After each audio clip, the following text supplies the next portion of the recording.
तो देवर्षि नारद जी ने कहा, अब रुद्र रूप महाप्रभु शंकर अपने वीर गणों के साथ नंदी पर चढ़े हुए हंसते हुए युद्ध भूमि में आए। तब उनको आए देखकर उनके परिचित गण और फिर लौटकर आए और फिर से आसन करते हुए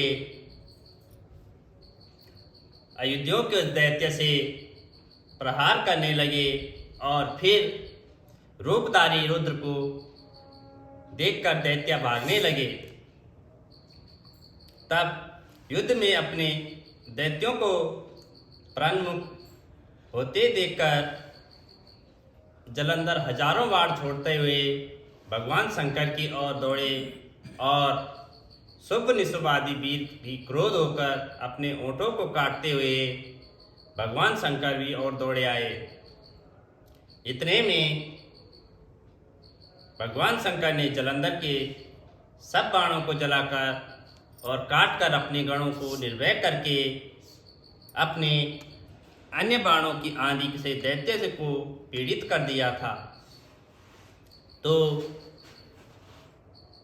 खड़गोरमा नामक दैत्य को अपने फरसे से मार डाला और बलाहक का भी सिर काट डाल दिया था। तो धसमर भी मारा गया और शिव गण भी चिड़शिखा से प्रचंड नामक दैत्य का भी सिर काट डाला था।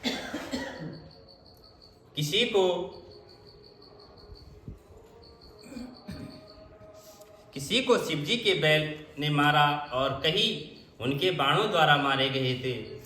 यह देखकर जलंधर अपने शुभ आदि दैत्यों को धिक्कारने लगा और भयभीतों को धैर्य देने लगा, पर किसी प्रकार की भयग्रस्त दैत्य दोबारा युद्ध भूमि में आने को तैयार न हुए। दैत्य सेना ने पलायन किया और तब महाक्रुद्ध जलंधर शिवजी को अपनी ओर ललकारने लगा। तो साथ ही उसने 70 बाण मारकर शिवजी को दग्ध कर दिया और तथा अपने बहुत से बाणों का प्रहार किया। शिवजी उनके बाणों को काटते रहे, यहाँ तक कि उन्होंने जलंधर की ध्वजा और छत्र और धनुष को भी काट डाला और फिर 7 बाण मारकर उनके शरीर में आघात पहुंचाया। धनुष के कट जाने से जलंधर ने एक प्रचंड बाण मारा और उसकी गदा के टुकड़े टुकड़े कर दिए। तब उसने समझा कि यह मुझसे तो अधिक बलवान है, अतः उसने गंधर्वी माया उत्पन्न कर अनेक अप्सराओं के गण और उत्पन्न वीणा हुए मृदंग आदि बाजों के साथ नृत्य और गान होने लगा और इससे अपने गणों को सहित रुद्र भी मोहित हो गए और उन्होंने युद्ध बंद कर दिया। फिर तो काम मोहित जलंधर बड़ी शीघ्रता से त्रिनेत्र भगवान शंकर का रूप धारण करके वृषभ पर बैठकर पार्वती के पास जा पहुँचे और उधर जब पार्वती ने अपने पति को आते देखा तो उसने सखियों का साथ त्याग दिया और आगे आई और पार्वती को देखकर कामतुर जलंधर का विद्यमान हो गया और उसके पतन से वह जड़ भी हो गया। गौरी ने उसे दानव समझा, वह अंतर्ध्यान होकर उत्तर की ओर मानस पर चली गई।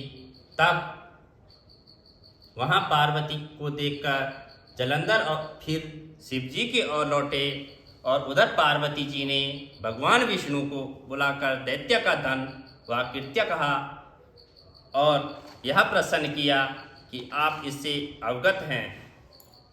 तो भगवान विष्णु ने हाथ जोड़कर और सिर नवाकर उत्तर दिया कि आपकी कृपा से सब कुछ ज्ञात है। हे माता, जो आज्ञा हो तो पालन करो। तो जगत माता ने विष्णु जी से कहा, उस दैत्य ने जो मार्ग खोला है उसका अनुसरण उचित है। मैं तुम्हें आज्ञा देती हूँ कि तुम जाकर उसकी स्त्री का पति का व्रत भ्रष्ट करो और दैत्य तभी मरेगा। पार्वती जी ने यह आज्ञा पाते हुए श्री भगवान विष्णु को उसके सिरोधार्य कर छल करने के लिए जालंधर के नगर की ओर गए। बोल सत्यनारायण भगवान की जय।